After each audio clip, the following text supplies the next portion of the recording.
वज़ीरिस्तान में security forces ने कार्रवाई की है। तमाम 30 ख्वारिज जहन्नुम वासिल कर दिए गए हैं। सिक्योरिटी फोर्सेस ने शुमाली वज़ीरिस्तान में दरअंदाजी का पता चलाया। भारतीय प्रॉक्सी फितना अल ख्वारिज के बड़े गिरोह को पकड़ा, उनकी निशानदेही की। इस पर बात करते हैं नुमाइंदा खसूसी सलमान अवान हमारे साथ मौजूद हैं। सलमान अवान, ये एक बड़ी अचीवमेंट है, ख्वारिज की दरअंदाजी की कोशिश को बर वक्त नाकाम बना दिया गया है। जी बिल्कुल ऐसा ही है। ये एक बहुत बड़ी कार्रवाई है और एक बहुत खतरनाक किस्म की कार्रवाई थी। आप जानते हैं कि अशरा मुहर्रमुल हराम इस वक्त जारी है और खुदा न खास्ता ये दहशतगर्द जो अफगानिस्तान से पाकिस्तान में दाखिल होने की कोशिश कर रहे थे, ये किसी भी बड़ी दहशतगर्दी की कार्रवाई वारदात में मुलविस हो सकते थे। लेकिन सिक्योरिटी फोर्सेज ने 1 और 2 जुलाई और उसके बाद फिर 2 और 3 जुलाई की जो दरमियानी शब थी उसके दौरान ये कार्रवाई की है शुमाली वज़ीरिस्तान के इलाके के हसन खेल में, जहां पर इंटरनेशनल बॉर्डर के जरिए इन्फिल्ट्रेशन या दरअंदाजी की कोशिश की जा रही थी। फितना अल ख्वारिज जो कि भारतीय प्रॉक्सी है, अफगानिस्तान में सरगर्म है, अफगानिस्तान में उसके पास महफूज ठिकाने हैं, उसके दहशतगर्दों की जानिब से ये दरअंदाजी की कोशिश की गई। लेकिन सिक्योरिटी फोर्सेज ने बर वक्त ना सिर्फ नकलो हरकत का इनकी पता लाया बल्कि इनको बड़े मौसर अंदाज के अंदर एंगेज किया, जिसके नतीजे में ये तमाम के तमाम 30 दरअंदाज जो कि प्रॉक्सी फितना अल ख्वारिज से ताल्लुक रखते थे, कालेदम टीटीपी से ताल्लुक रखते थे, इनको हलाक कर दिया गया। और हलाक होने वाले दहशतगर्दों से बड़ी मिकदार के अंदर वेपन्स एमुनेशन भी बरामद। ठीक, हमारे नुमाइंदे हमें अपडेट किस्म की एक्शन का नतीजा थी, जिसके नतीजे दहशतगर्दों अंदाजों को चुन चुनकर हलाक किया गया। और ये तमाम के तमाम हलाक होने वाले दहशतगर्द, जैसे कि हम बात कर रहे हैं कि भारतीय प्रॉक्सी फितना अल ख्वारिज से ताल्लुक रखते हैं और सिक्योरिटी महारत, चौकसी, पेशावराना महारत का सबूत दिया है। और तमाम के तमाम वो दहशतगर्द जो कि अफगानिस्तान से दाखिल होने की कोशिश कर रहे थे, उनको हलाक कर दिया गया। और उसके साथ ही अफगानिस्तान की उबूरी हुकूमत से मुतालबा किया गया है कि वो अपनी इंटरनेशनल जो जिम्मेदारियां हैं, जो उसने बैनुल अक़वामी मुआहदा या दोहा अकॉर्ड किया था, उसकी पासदारी करे और अपनी सरजमीन को पाकिस्तान के खिलाफ भारतीय प्रॉक्सीज के जरिए इस्तेमाल होने से रोके, क्योंकि ये उसकी बैनुल अक़वामी जिम्मेदारी बनती है। और इसके साथ ही अफवाज पाकिस्तान की सिक्योरिटी फोर्सेज की जानिब से वाज़ेह कर दिया गया है कि वतन अजीज से जो इंडियन सरपरस्ती में या भारतीय प्रॉक्सीज के जरिए की जाने वाली दहशतगर्दी है, उसका हर हाल में खात्मा यकीनी बनाया जाएगा। और पाकिस्तान की सिक्योरिटी फोर्सेज पाकिस्तान के अवाम के ताउन से दहशतगर्दी की जो लानत है, खास तौर पर जो फितना अल ख्वारिज या भारतीय प्रॉक्सी के जरिए दहशतगर्दी की जा रही है, उसके खात्मे के लिए पुरअज़्म है। जी ठीक है, बहुत शुक्रिया सलमान, इस पर आप हमें डिटेल्स दे रहे थे। हमारे साथ ब्रिगेडियर अहमद नवाज साहब भी मौजूद हैं। ब्रिगेडियर साहब, बहुत बहुत शुक्रिया आपके वक्त के लिए। एक दफ़ा फिर से पाकिस्तान एविडेंस के साथ बात कर रहा है कि किस तरह से पाकिस्तान में दरअंदाजी की कोशिश करी है, इसके पीछे कौन सा मुल्क है, हम ये सब जानते हैं और कई बार हम एविडेंस दे चुके हैं। ये बताइएगा कि ये कोई पहला वाकया नहीं है जब ये हुआ है पाकिस्तान में, और एक दफ़ा फिर से हम तो बड़ी एफिशिएंसी के साथ इन सारे हमलों को नाकाम बनाते हैं, लेकिन आप किसी भी तरह से इस बात को इग्नोर ही नहीं कर सकते कि इसके पीछे है कौन एक्चुअली। जी बिल्कुल, देखें, जब से इंडिया को मार पड़ी है ऑपरेशन ब्रह्म महसूस में, उसके बाद दोबारा से वो ये दहशतगर्दी के पीछे छुप के पाकिस्तान को नुकसान पहुंचाने के लिए दोबारा से बरसरे पैकार हो चुका है। इस सिलसिले के अंदर अभी जो 30 ख्वारिजियों को मारा गया जो कि इंडिया ने स्पॉन्सर्ड थे ऑफ कोर्स, और ये अफगानिस्तान की जानिब से पाकिस्तान में दाखिल हो रहे थे। हसन खेल के अंदर जो नॉर्थ वज़ीरिस्तान में मौजूद है, और वहाँ पे इनको पहले किलिंग जोन में लाया गया। किलिंग जोन ऐसा इलाका होता है कि जहाँ पे 3 तरफ से जो है वो अपने ट्रुप्स होते हैं और उनको घात लगाकर वहाँ पे मारा गया।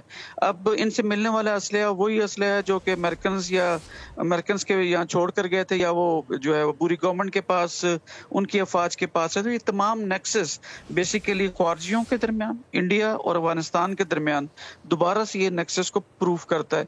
लेकिन ये 2 चीज़ें बड़ी वाज़ेह तौर पे दिखाता है कि एक तो इंडिया का जो एक वो जो मकरू चेहरा है, जो हमेशा टेररिज्म खुद करता है और पाकिस्तान को मुलायन करने की कोशिश करता है, लेकिन अब ये नैरेटिव उसका दुनिया में बिक नहीं रहा। तो लिहाजा पाकिस्तान की जो एफर्ट्स हैं वो कामयाब होती नजर आती हैं। और ये जो 30 लोग अब इनके मारे गए हैं जो कि जहन्नुम वासिल हुए हैं, इसके बाद मैं समझता हूँ कि जो कि एक पाकिस्तान आर्म फोर्स ने अपनी पूरी विजिलेंस अपने वेस्टर्न बॉर्डर्स पे रखी हुई थी, उसकी तैयारी को जाहिर करता है।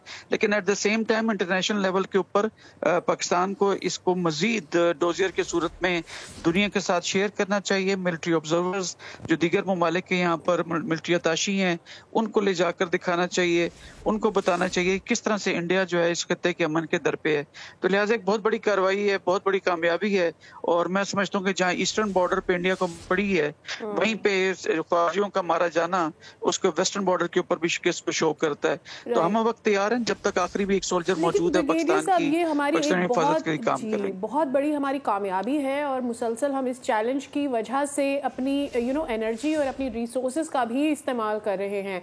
When it comes to Afghanistan या वहाँ से भले से इससे पीछे कोई भी हो, अफगानिस्तान के पीछे भारत ही क्यों ना हो, बट ये हमारे लिए एक यूं कह लें कि मुसलसल एक हमारे लिए चैलेंज बना हुआ है, जहाँ पर आपको अपनी सारी एनर्जी और आपको रिसोर्सेज, अपना एफर्ट डालना पड़ता है जो हम किसी और जगह पर सर्व कर सकते हैं। तो वो उसको हम बार बार पॉइंट आउट भी कर चुके हैं, बट ये बंद नहीं हो पा रहा। देखिए, अफगानिस्तान चूंकि एक ब्रदर इस्लामी मुल्क है, लेकिन चूंकि वहाँ पे इंडिया की इतनी इन्वेस्टमेंट है, तो एज क्विड प्रो को वो उनके साथ उनके मिशन में या उनके ऑब्जेक्टिव्स में उनके साथ खड़े नजर आते हैं। ये जो तमाम कॉन्सुलेट्स बने हुए पाकिस्तान बॉर्डर्स के साथ, ये कोई वीजा देने के लिए तो नहीं बने हुए। अब ये चीज अबूरी गवर्नमेंट को अच्छी तरीके से मालूम है, लेकिन मैं समझता हूँ कि वहाँ पर उनकी डोमेस्टिक ऑडियंस के लिए और जो उनका लोकल कंट्रोल है तालिबान का, वो काफी कमजोर है। तो लिहाजा वो भी इन्हीं एलिमेंट्स को इस्तेमाल करते हुए शायद पाकिस्तान पर और दुनिया पर प्रेशर डालना चाहते हैं कि हमें रिकॉग्नाइज करें, ताकि हम भी जो है वो बेहतर दुनिया की तरफ जो है वो देख सके। अब इस चीज को आप पॉलिटिकल ऑब्जेक्टिव को आप टेररिज्म के थ्रू अचीव करने की अगर कोशिश करेंगे, तो अफगानियों के हक में कभी भी ये चीज नहीं जाएगी जो पाकिस्तान कई दफा उनको बावर करा चुका है। कई बार बिल्कुल ऐसी है। अभी नायब वजीर आजम ने दौरा भी किया था। अब इस तरह की जो कार्रवाइयां हैं वो डायलॉग प्रोसेस को कितना नुकसान पहुंचा सकती हैं? उन्होंने यकीन दहानी कराई थी कि उनकी सरजमीन पाकिस्तान के खिलाफ इस्तेमाल नहीं होगी, लेकिन भारत और अफगानिस्तान का जो डो है वो अब सबके सामने वाज़ेह हो चुका है, पूरी दुनिया के सामने। जी, ऑपरेशन मुनव्वर महसूस के बाद डिप्टी प्राइम मिनिस्टर और जो उनके इंटीरियर मिनिस्टर थे, फॉरेन मिनिस्टर थे अफगानिस्तान के, वो चाइना में जाके मिले थे और चाइनीज ने वहाँ पे इनको समझाया भी और वापस आके अपन देखा कि उनकी पुलिस की पासिंग आउट परेड के ऊपर उन्होंने खारजियों को कहा भी कि आप हमारी सरजमीन को इस्तेमाल नहीं करेंगे और वहाँ जाके मारे जाने वाले लोग जो है वो शहीद नहीं कहलाएंगे और वो जो है मकरू मौत मरेंगे। लेकिन इसके बावजूद ये सिर्फ लिप सर्विसिंग है जो माजी के अंदर जब से 2019 में अमेरिकन यहाँ पे गए थे, उस वक्त से लेके अब तक वो इंडिया की विश पर चल रहे हैं, यानी मुंह पे राम राम और बगल में छुरी। और मैं समझता हूँ कि अफगानियों को सोचना समझना चाहिए कि आप पिछले 45 सालों से पाकिस्तान आपको होस्ट कर रहे हो। उस वक्त होस्ट किया था जब रशियंस ने आपके ऊपर हमला किया था, तो जिसके ऊपर आप एहसान करें उससे आप उसके शर से बचें, जो हज़रत अली ने फरमाया था, वो बिल्कुल यहाँ पे उनके ऊपर पूरा वाज़ेह तौर पर साबित होता है। तो मैं समझता हूँ कि उनको इंडियंस छोड़कर पाकिस्तान के साथ अगर खड़े होंगे और मिलकर इस खत्ते के अमन के लिए काम करेंगे तो बहुत अच्छा होगा। क्योंकि इंडिया उनको समझना चाहिए कि उनके जो चांकिया कोटालिया है वो ये कहता है कि आपके इमीडिएट जो नेबर है वो आपका दुश्मन है, यानी पाकिस्तान इंडिया का दुश्मन है, और नेबर का नेबर जो है वो आपका दोस्त है। तो लिहाजा इस तमाम चीजों को कई पैरोकार है और उसी के फलसफे पर अमल कर रहा है। यकीनी तौर पर मोदी को इसका नुकसान भी होगा। अहमद सईद मिनाज साहब इस तमाम तरह सूरत हाल पर सब्सक्राइब करें और बेल दबाएं ताकि कोई खबर रह न जाए।